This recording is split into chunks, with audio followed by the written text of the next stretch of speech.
Digital India के दौर में अब कई काम हाथों के इशारों से हो रहे हैं और इससे समाज का हर वर्ग लाभान्वित हो रहा है।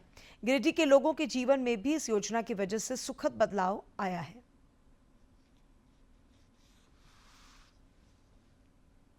ऑनलाइन ट्रांजैक्शन से लेकर डिजिटल शिक्षा सहित विभिन्न सेवाओं को जन जन तक पहुंचाने में डिजिटल इंडिया अभियान मददगार हो रहा है। गिरिडीह के रविंद्र कुमार ने बताया कि डिजिटल क्रांति की वजह से अब कई काम आसान हो गए हैं। पहले हम लोग रसीद कटवाते थे तो बहुत मुश्किल होता था। कैश पेमेंट देते थे, उसमें भी कुछ पेमेंट ज्यादा देना पड़ता था।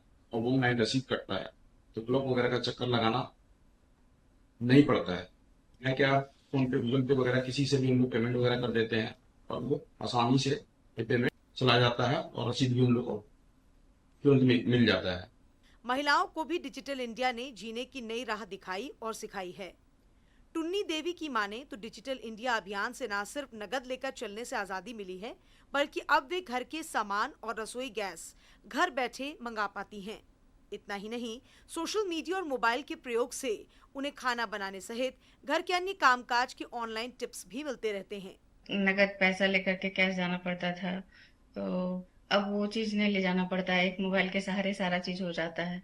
जैसे पैसे ले जाते थे तो दिक्कत होती थी कभी मार्केट में कहीं भुलाने का या छीना-देनी का भी, लेकिन अब वो चीज़ नहीं होती है, सारा चीज़ ऑनलाइन ही हो जाती है। जैसे कुछ भी सामान खरीदना हो तो ऑनलाइन कैश पेमेंट करना, फिर कोई भी किचन का ही सामान मंगाना हो तो सारा चीज़ हम लोग कहीं से घर से ही हो जाता है। डिजिटल इंडिया अभियान से गिरिडीह में दुकानदारों को भी लेन देन में सहूलियत हुई है, जिससे उनका व्यापार फल फूल रहा है।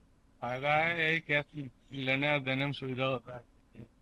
कम से कम 25% का फायदा तो हुआ ही, तो कस्टमर घूम के वापस नहीं जाता है।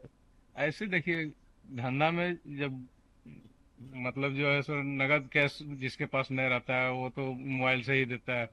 हम लोग मोबाइल से ही देते हैं पेमेंट। डिजिटल इंडिया अभियान ने निश्चित रूप से असंभव को संभव कर दिखाया है। जिन सेवाओं के लिए पहले भागदौड़ लगानी पड़ती थी, वे अब डिजिटल क्रांति से डिजिटल दुनिया में सिर्फ इशारों और उंगलियों से पूरे हो रहे हैं। गिरिडीह से निशान कुमार की रिपोर्ट।